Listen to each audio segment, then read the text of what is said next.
Hey everyone, welcome back to another episode of the Gaslit Truth Podcast. I am your host, Therapist Jen, here with my co-host, Drteralyn, and today we are with the OG fan, the original biggest fan to the Gaslit Truth Podcast, and she's talking freedom, no meds, and complete health. I want to welcome to the show, Melissa Lenz. Thank you. I'm so excited to be here, you guys. You have no idea. We're excited to have you because, she is our super fan. I think you were one of the very first people to comment on our YouTube videos. Yes, in particular. So we thank you for all that support.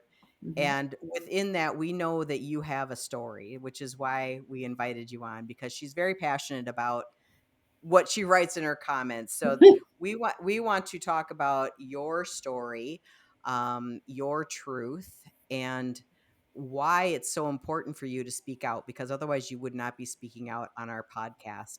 Yeah. So where would you like to begin, Melissa? Oh my gosh. Do we have like 3 hours? No.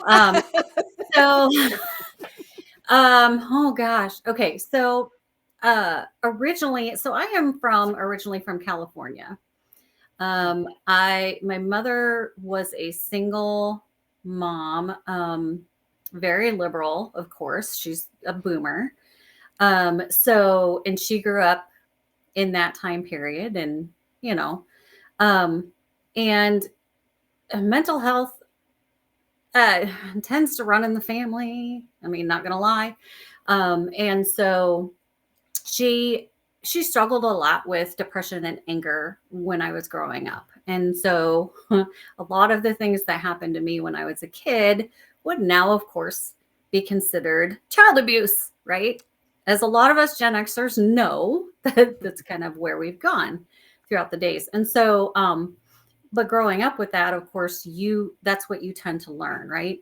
So, and I knew that the upside to my mother is that she was very aware, even though it was extremely hard for her to get away from those types of behaviors.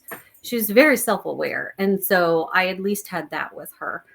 So she actually had me in therapy at a very young age. I think the first time I went to a therapist was 8 or 10 years old. So this would have been in the early 80s. That's unusual. Yeah, it was super unusual. Yeah. But like I said, we were in California. People are a little more hippy-dippy, right? Yep. So a little more woo-woo. Right, exactly. And so, I mean, when I was in a car accident at 16 in California, I went to a chiropractor and a massage therapist for treatment. Right. I didn't even know at 16 that chiropractors and massage therapists or therapists existed. Right. Exactly. So, but like I said, this is California. So, but anyway, and so I had already started to kind of gain some of those tools along the way, which was good for me.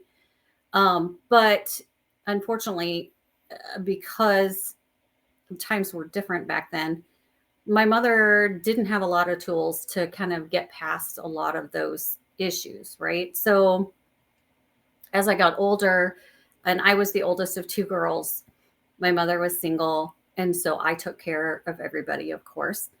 And so that was kind of my lot in life. Got through high school, met the first man that I married, got married at 18, and thought, oh, everything's perfect, everything's wonderful.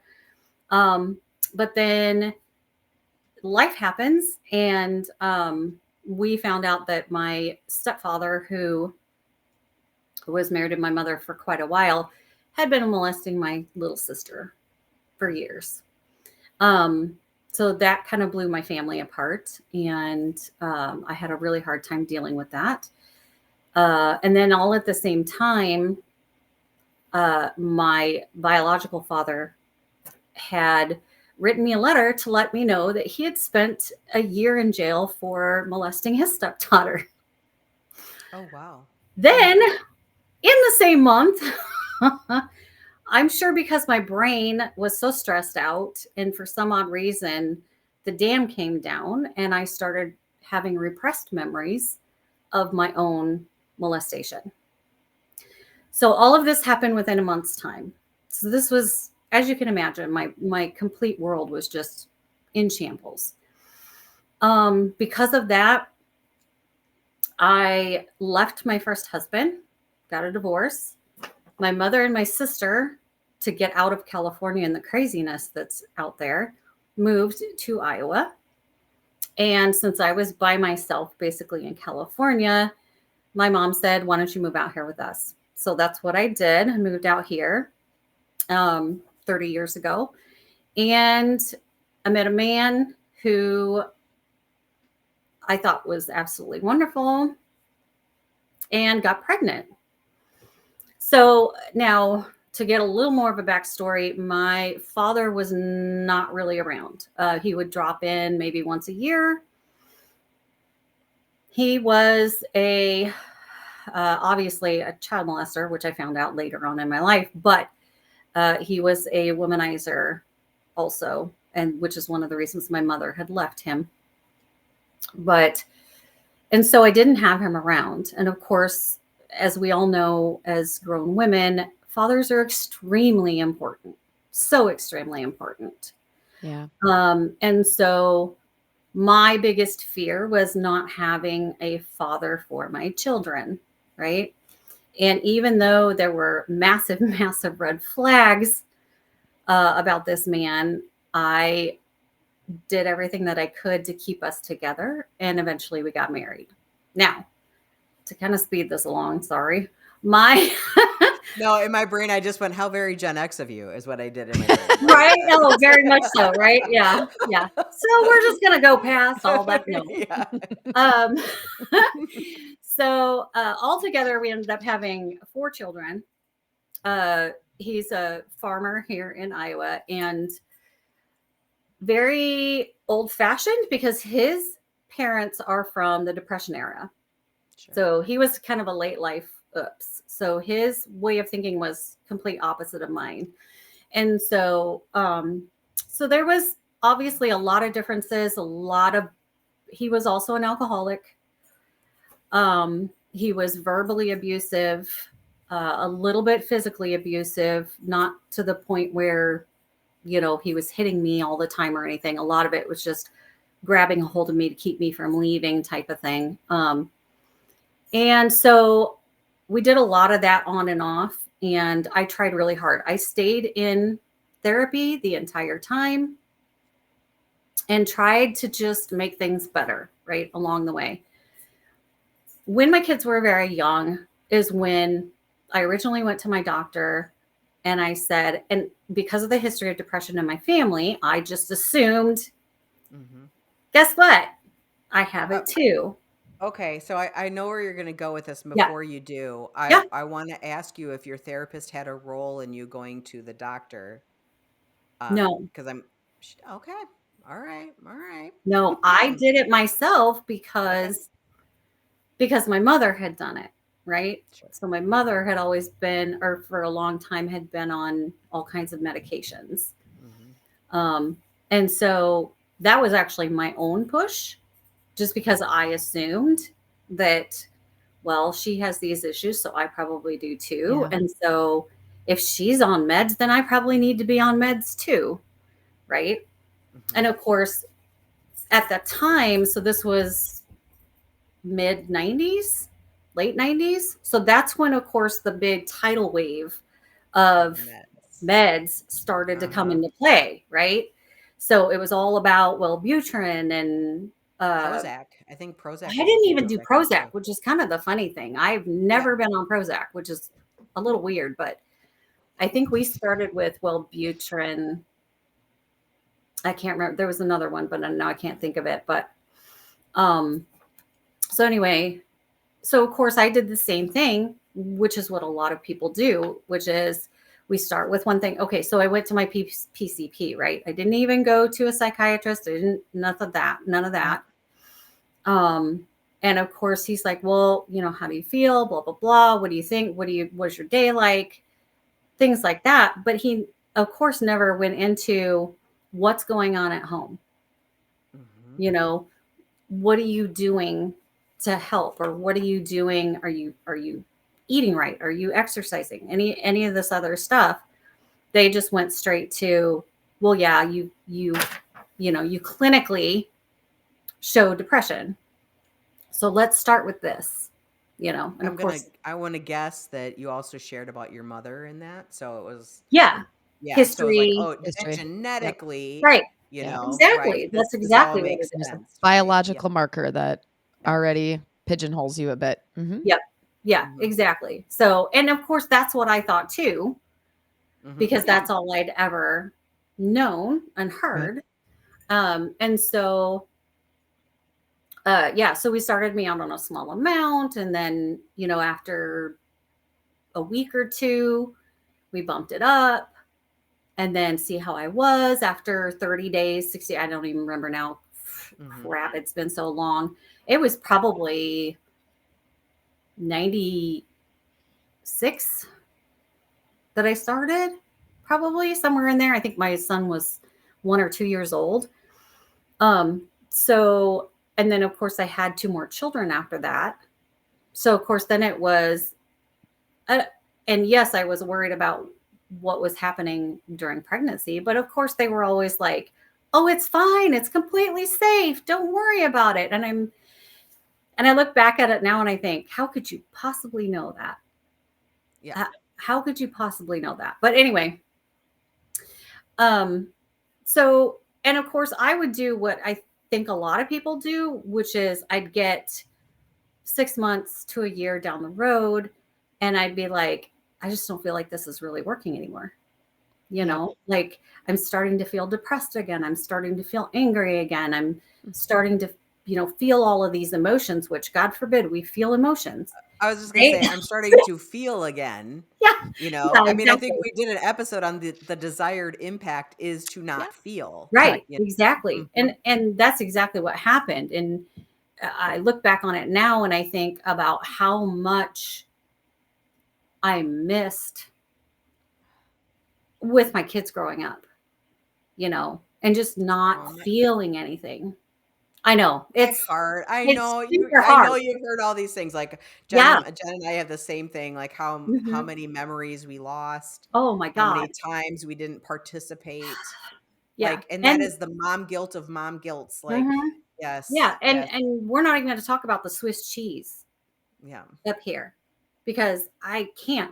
In fact, just this morning, my daughter and I were on the phone as I'm headed into work, and she's talking about these friends of hers from high school. And I'm like, I don't remember these people. I don't remember. Well, Mom, I dated this guy. I don't remember. Yeah. So, and there's a lot. So, so I would get to a point where I would just stop. It would stop work. I thought it was stopped working. Right. And so I would go back to the doctor and then we would either up the medication or something new would come onto the market. Well, let's try this instead. Yeah. Okay. So how do we do that? Well, okay. So we're going to slowly take you off of the other one. And slowly, of course, meant 2 weeks. 2 weeks. I was going to say 2 days. Yeah, 2 weeks. 2 weeks. So first do half dose for a week. Yeah. Cut it down again. Then do every other day. Yeah. And then start the new one. And I got to interrupt for just a second. Melissa, what's interesting is this was early 2000s, late 90s. When was this? Yeah, late 90s, early 2000s, somewhere in there. That's still happening now. Yeah. Same thing with the pregnancy stuff. Like I was going to say the same thing. The statements that are being made about that, and yet in the 90s, research was already out there about what was happening with psychiatric medication in pregnancies, right? But it's still happening. So for people that are listening, or if you just tuned in, this isn't a phenomenon that was, this was just in the 90s. For those of you who are taking psychiatric medication, you probably have heard this recently. Or switching meds, right? Or haven't heard it. And this might be the first time you're hearing it. Yeah, maybe. So if you're thinking about tapering or switching, if that is the comment that is made is let's do a 2-week transition or so, or a few weeks, put your red flag up immediately. Right. Or you want to get pregnant, put your red flag up immediately. Yes. Right. Mm-hmm. Yeah. Yeah, for sure. Yeah. So eventually, I just kept doing this whole, rigmarole. Do you remember what you were thinking during that time? Were you thinking anything like outside of what, like, were you questioning it all, or were you so deep into it that you felt like you couldn't question it? I was so deep into it because I just wanted to feel normal. Yeah. Mm-hmm. Whatever that means. Searching. Whatever that means. Right. Exactly. Like I just wanted to be normal. I just wanted to be Give yourself a minute. I just wanted to be a normal mom. Yes. So, and I did have a good counselor that really tried to work with me hard. And we were, being a farmer's wife is, you don't have money. There's no money there. There's no money there. Oh, well, on top of the fact that he kept money from me. So, that's a whole nother story. But, so I had to work full time, raise 4 children because I needed to be able to bring money in so I could pay bills because he refused to give me money. But anyway, so, that's a whole nother part to it. But, and so I just found myself kind of in this vortex of just trying to get by day to day, just trying to do the best that I could, feeling like I was failing miserably, obviously, because I was angry at my husband. I was angry with my kids. I was snapping constantly, I felt like, with my kids, and trying to figure out how to balance this and do better and get better all the time. But I feel like, looking back now, I feel like the medication kept me from being able to reach just a little bit further. You know what I mean? So feeling like I was just shut off. And even though I was trying to do better and I was going to counseling, I just didn't have the emotion I feel like that I needed to get to that next step, Mm-hmm.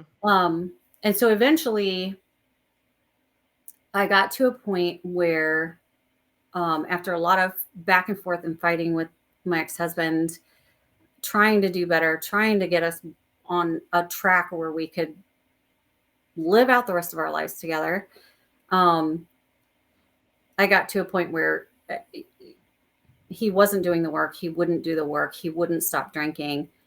But I didn't know what I could do, if I could do this on my own. I still had 3 children at home. My oldest had a baby. And then I still had 3 at home, and I'm going, what am I going to do? Where am I going to go? How am I going to, because of course he gaslit the crap out of me. You can't do anything. You're not good enough. All of this stuff. And I just felt like there was no place left for me to go. Granted, I'm still on medication, and several medications at this point, and going to counseling and all of the things. And yet one night after we'd had a huge fight and he put his hands on me again, I felt like I had absolutely no way out. And I went to our basement and I sat on the couch we had down there, and I took a bottle of my ex-husband's pills, and I took one at a time. I had no idea what these things were going to do to me.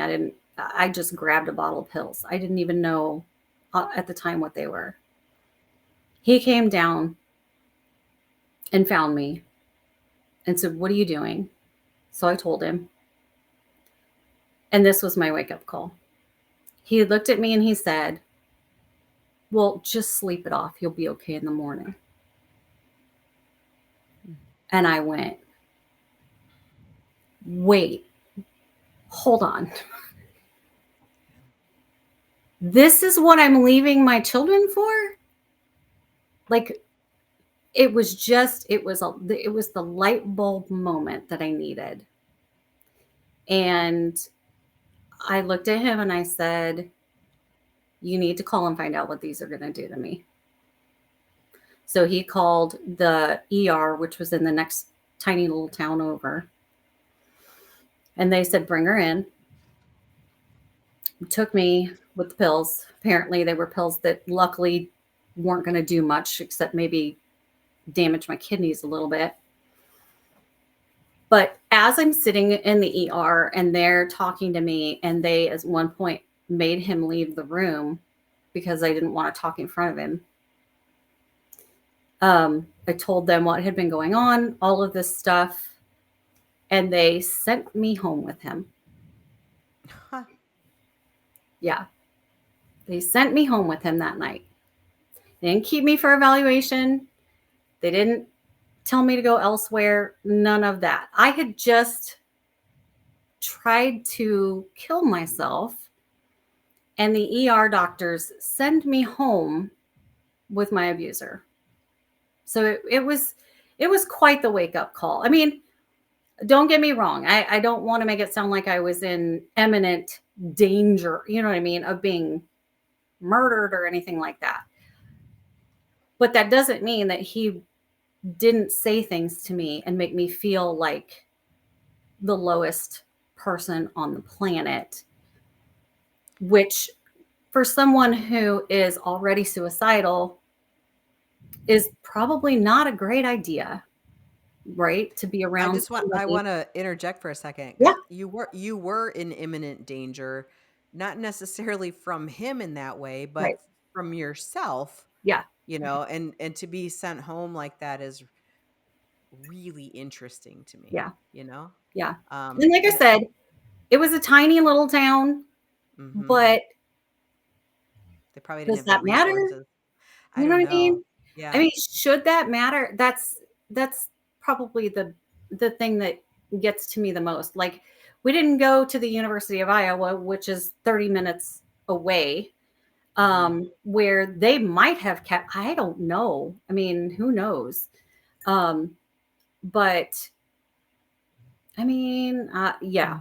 So anyway, so that's when I finally was like, this is it. But this has to be done. This has to be over. I'm done. I'm just completely done. So filed for divorce, moved out, left him, struggled, obviously, like crazy. But I finally started seeing myself as worthy of being healthy, right? So there was a couple of times that I tried to get off the meds. And of course, to be completely honest, I don't even remember whether I had asked my doctor about this or if I had just decided I was going to do it myself. So, like I said, Swiss cheese memories. So I tried a couple of times to do it. And of course it went absolutely horribly. I just spiraled out of control. I was feeling horrible. I was on the floor in my bed crying and, the whole 9 yards of I'm angry, I'm pissed off, I'm everything, and then of course feeling sick, because the other thing that it does is it puts you into withdrawal. Yeah. And you feel like it's literally like cocaine or anything else, you want is to put that back into your body so that your body can feel better. Yeah. And that's literally what it was like. And so I thought, okay, well, I can't do it. I'm just going to have to be on it for the rest of my life. And of course, you try to tell yourself it's okay. Lots of people have to do it. It's, you make all of these excuses. Right. And then eventually I met my current husband. Absolutely amazing man, loves me for all my flaws and my crazy family and background. And he's like, whatever you need to do, whatever, I'm here.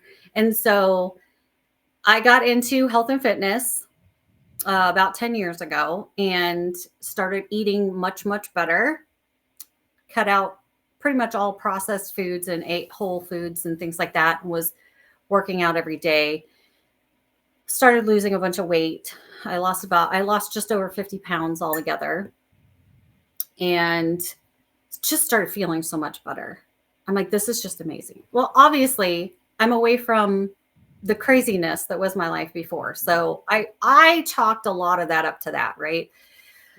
I also knew that eating better and being healthy and working out was also making a lot of that happen too. And so at one point during that, I decided, okay, let's try it again.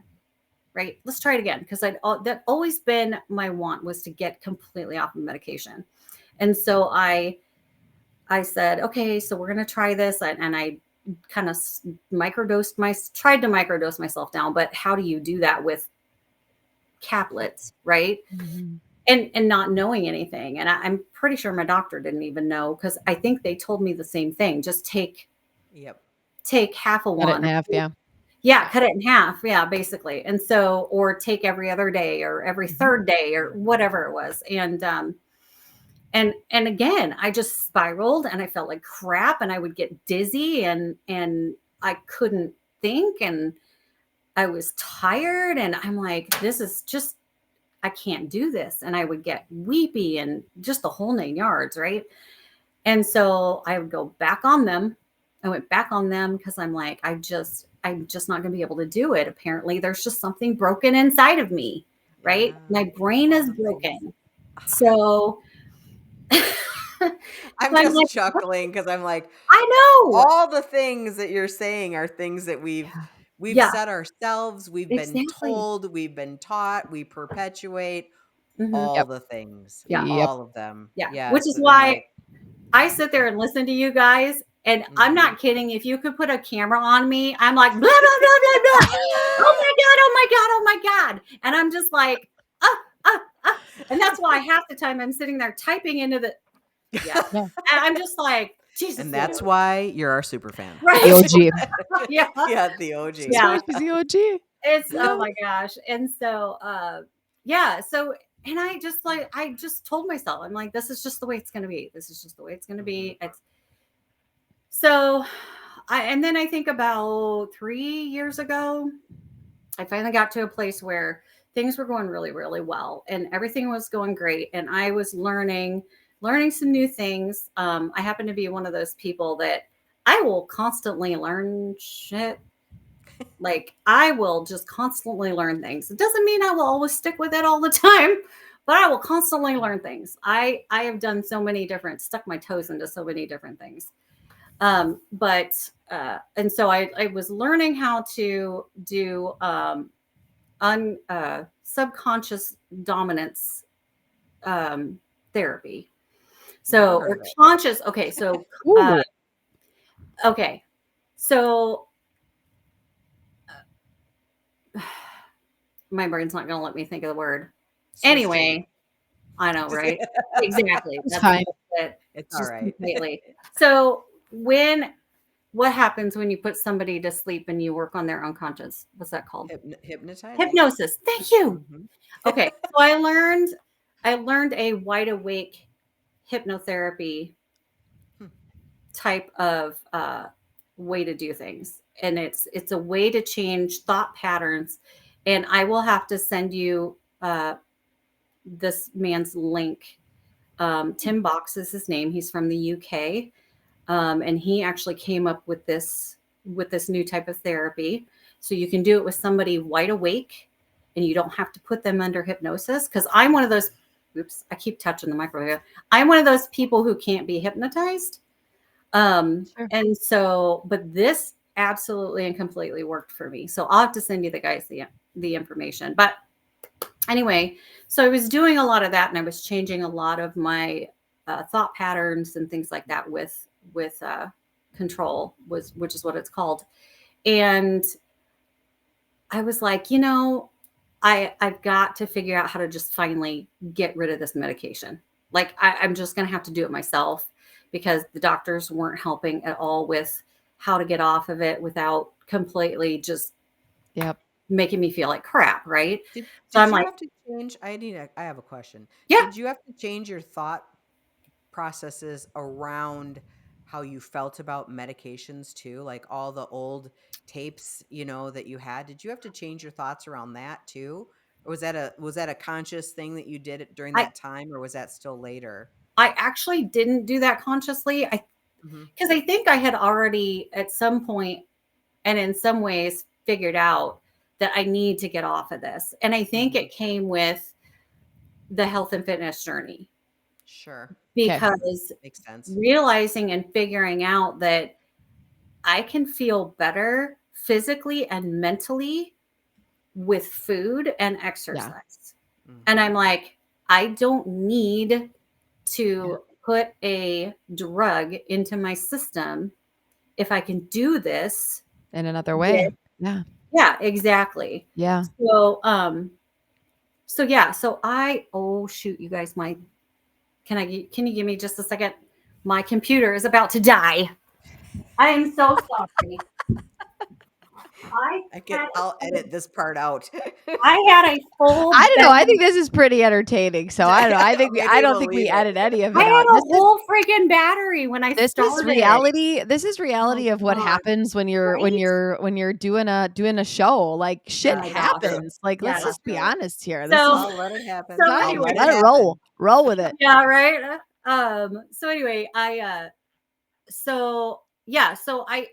had already kind of gotten to that point, but it did make me realize what control did was it did make me realize that I have control over those thought processes and that I can change that for myself and I don't need the drug at all, no matter what, whether it's something that's inherently within me because of family or not, I still have the ability to control that for myself.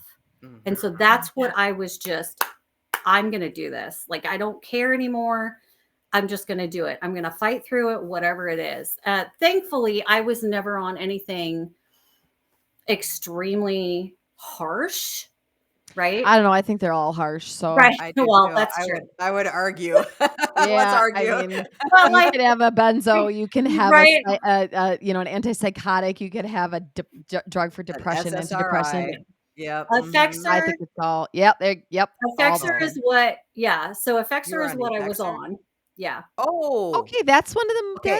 That's. I think let's retract. Is that up there? Also. Yeah, that one's up there in the antidepressant category for sure. Yeah. So I was on Effexor. I think that's all I was on.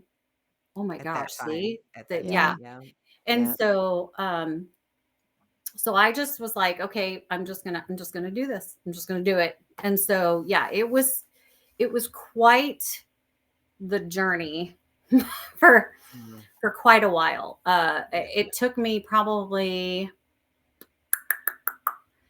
2 or 3 months to get past the physical withdrawals. And I think I tapered for about a month. It might have been 2 months, and then I dropped it. And then the after effects were obviously a lot of brain fog, sleep issues, brain zaps. I was wondering because usually Effexor is brain staple of city. So much fun. Yeah. So much fun. Oh my God. Talk about sleep problems. Good Lord. Because that's when I would feel mine. I don't know about anybody else, but that's when I would feel mine was when I was on that verge of awake and asleep. And then all of a sudden it'd just start going off. That makes sense from a neurological perspective. And I also think a lot of people have like restless legs, so sleep, you get very restless. I think now I'd probably view that as akathisia, right? Like a part of akathisia. So Gotcha. Yeah. Yeah. And then I think just the ups and downs of a lot of emotion, obviously, coming off of it and being numb for so long, I didn't know how to deal. Well, here's the other kicker. At the same time, we went through COVID. Oh yeah. Yeah. And I went through menopause. Yay me. So that was Welcome. fun. Yeah. So I really love to make myself fight, I think is what I figured out. I just like to I'm a like if survivor. I'm gonna do it, let's just do it all. I mean, yeah. So Wow. yeah, so it took me probably between 2 and 3 years before everything finally subsided. Um, yeah, Wow. but best decision I ever made. For Best sure. thing I ever did. Um, Yeah, you say freedom in your, correspondence to us. You say mhm. freedom, complete health, no meds, complete health. So what does that mean for you? So for me, that means not having to be tied to drugs at all, not having to worry about, oh my gosh, do I need to refill my meds? What if I go without them? Right? What if Yeah. I forget them? I'm going to feel like crap. I'm going to feel like I'm going to puke. I'm going to, the whole 9 yards. Um, Feeling good about myself, being able to actually feel the feelings now instead of pushing them back or pushing them down. And yeah, just feeling like I actually have a life back and feeling like I can be there for my kids. I mean, they're all grown. I have grandkids now. So, Yeah. but at least I can be there. I have the energy and the stamina to be there with my grandkids and have fun with them and, and be able to look back. And I also am taking care of my mother who has Alzheimer's. And so that's been another big push for me is making sure because my grandmother also had Alzheimer's. And so I I am starting to understand and realize that a lot of these meds are likely the cause of a Yes. lot of these Alzheimer's. And so that was another thing was making sure that I could keep myself healthy, not just physically, but cognitively. And part of Yeah. that was making sure that I was completely free of all of these medications. So yeah, so the freedom is just being able to actually be who I am, not worry about it, not have to push myself down, so that I don't feel anything Yeah. and not having to, like I said, worry about, do I have my medications? Did I forgot to take them? Am I going to be without them? And again, just like a drug addict. And that's what it feels like. Is it feels like you're a drug addict trying to make sure that you don't miss your next dose, you know. Yeah. So I want yeah. to I want to bring this back in time a little bit because your story is, and this is, I'm not trying, No. whoever's listening, I'm not trying to disparage anybody in this story. Okay. Your mom was in an abusive relationship Mhm. and she used medication, I'm guessing, to numb out her own emotional self, Mhm. to stay, because back Yeah. in those days that's what you did. You did whatever you could, Right. boomers, whatever, Gen X even, Mhm. to stay. I think generations now have a different idea about that, but I still think people largely take medications in order to stay put, Yeah. whether that's in it, To yeah, to tolerate the tolerate. Yep. situations in life. Right. Whether Yeah. it's an abusive relationship or just a bad job or just feeling stuck, right? Mhm. Yeah. And so your story is one of repeating patterns, Mhm. behaviors, and trauma, Yeah. over and over again. Mhm. And I think, in stopping, you have essentially stopped that pattern for your own children. And I Mhm. think that's an important thing to talk about, and not to disparage people if they choose to take medication, but just Right. this idea that as parents, as moms, like, our kids are watching and they look to us like, oh, well, it makes sense. My mom had to do this too. Yep. Mhm. Not taking into account that your mom was sitting in a traumatic environment and so were you. You know what Mhm. I mean? Like, oh, my mom had to do this because of genetics, so this makes sense, instead of environmentally, what can we do? Right. That Yeah. might be Yeah. different. Yeah. So I just, I don't know. I'm just trying to wrap my head around this idea that even taking psychiatric medication is a behavior that our children watch, Yeah. right? As a coping strategy for life, you Right. know? Yeah. Yeah. Yeah. Yeah. And Melissa, I was thinking about, you just shared with the world here an extremely intimate moment of Yes, being you in a did. space of almost ending your life. Mhm. Okay. Mhm. And I think about what we know when it comes to the possible role of those medications in Thought getting Mhm. that you too. to that Mhm. space, right? So the thing that was to help me and get me through this and to tolerate, when you're even talking about your marriage, and I need to make things work for my kids. I don't want my kids to not have a male figure in their life, right? So the things that we choose to do to help those interventions, right, could have very well played a role in you sitting on that couch, Yeah. from what we know from psychiatric medications and the susceptibility, to suicidality within them. So it's one of those, and we don't have that answer, right? But when you're talking about this, I do wonder for you, when you think about this, if that's part of your truth Mhm. of your story. I think what it did more than anything was, instead of allowing me to get upset and angry enough to leave, Yeah. it kept me from feeling what I needed to feel in order to take that step. Yes. And it kept me so fogged that I couldn't see anything else, right? I Mhm. couldn't see any other way out. I couldn't see the next step that needed to happen because I was so just walled off, Yeah. because the medication just numbed everything. Yeah. And it just made me not feel. And I think as humans, we need to be able to feel those extremes so that we know how to act and how to react, if that makes sense. Yeah. Instead of numbing ourselves so that we can just walk through it like a zombie, because that's basically how you feel. You feel like a zombie just wandering through your life. Yeah. And I think you're right. I think that it got me to a point where I couldn't see anything else because everything, there was a veil over everything. And so I felt like that was the only way to get out from underneath that shroud, instead of being able to look and see and be able to feel my way through, to be able to see there's another way.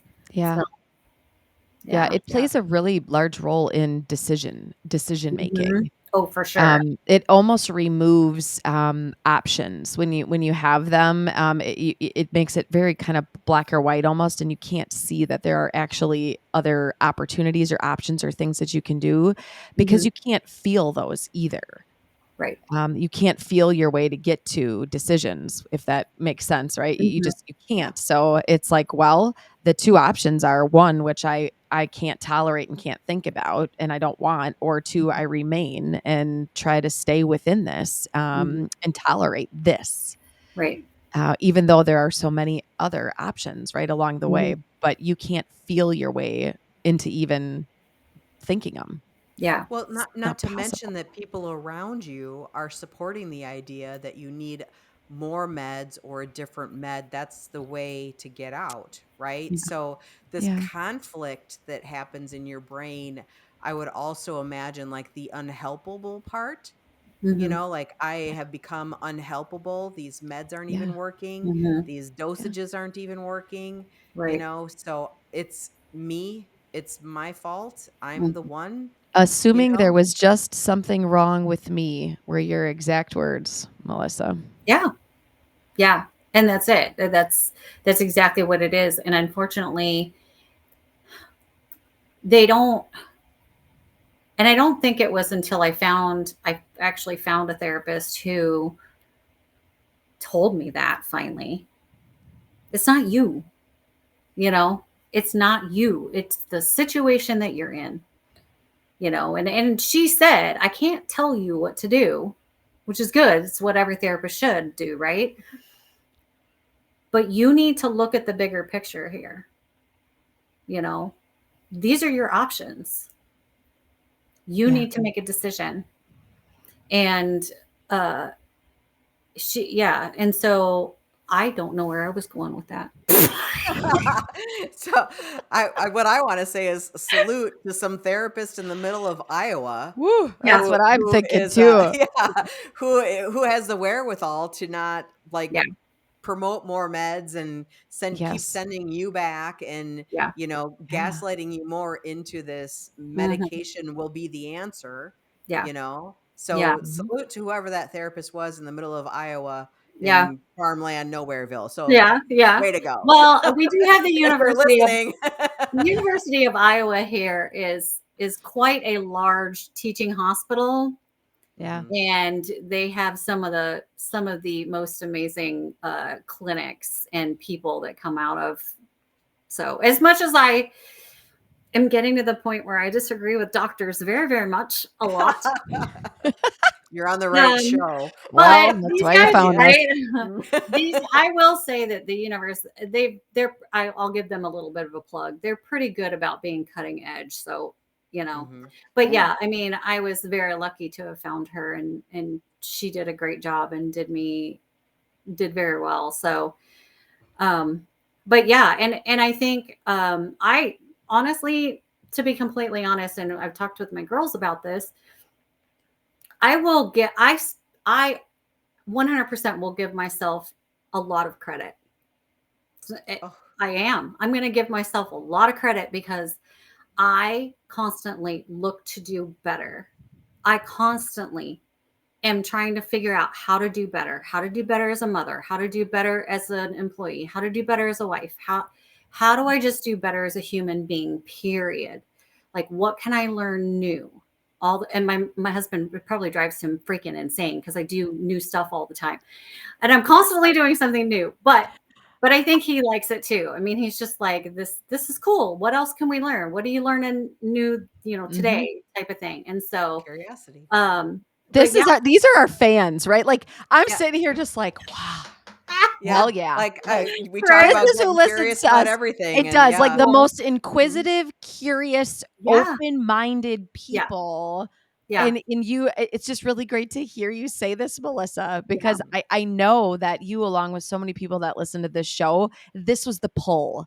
Right. Like just to hear you talk, it's a huge. I almost feel like warm and fuzzy inside because this is the pull. The people that we want listening, the people that are willing to get super inquisitive about shit. And it's very validating. So you're validating yourself. You're validating us. You have no idea what you're doing right now. It's just fabulous. Oh my gosh! When I first found you, Drteralyn, on TikTok, I was just like, I think one of the first videos I think I saw was something about, it was about medications, I think. And I'm just like, holy shit, somebody actually thinks the way that I do. And she's a doctor. Oh my God. I was just somebody's actually saying the quiet parts out loud. I know. And I'm just like, holy crap, somebody's actually listening. Yeah. Somebody's actually listening and saying it out loud. Like I was like, oh yes, I'm here for this.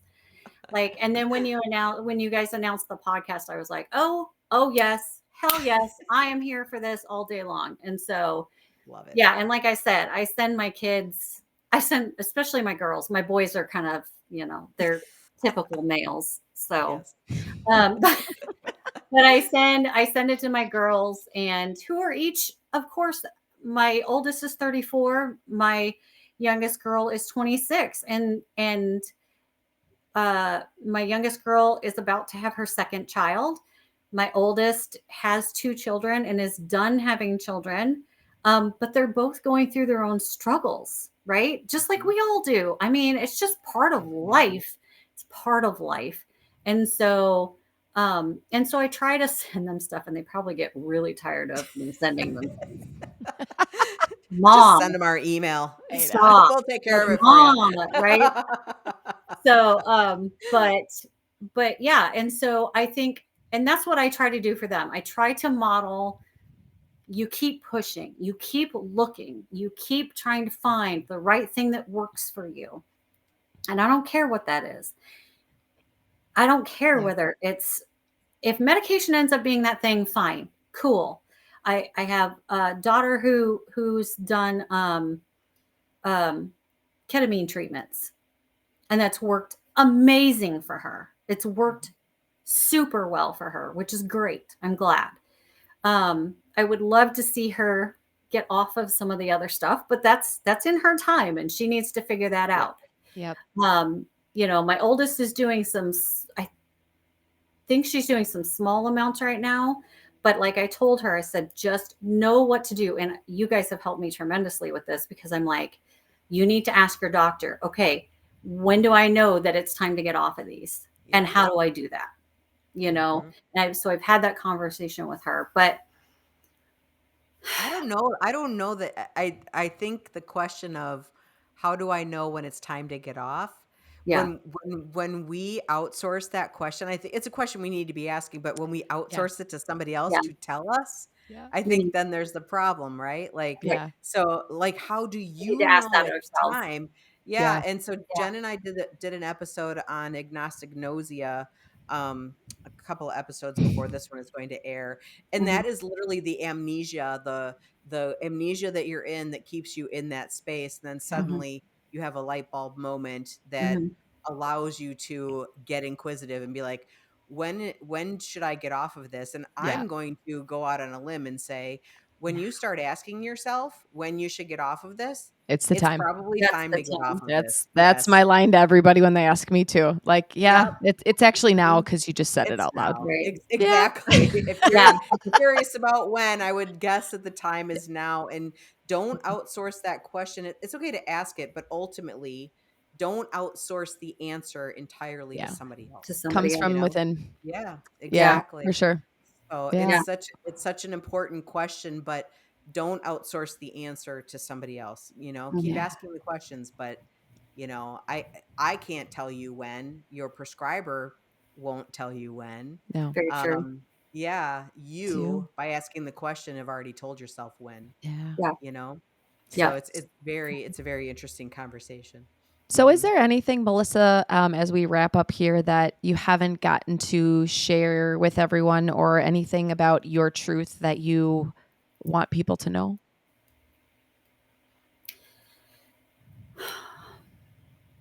I think, especially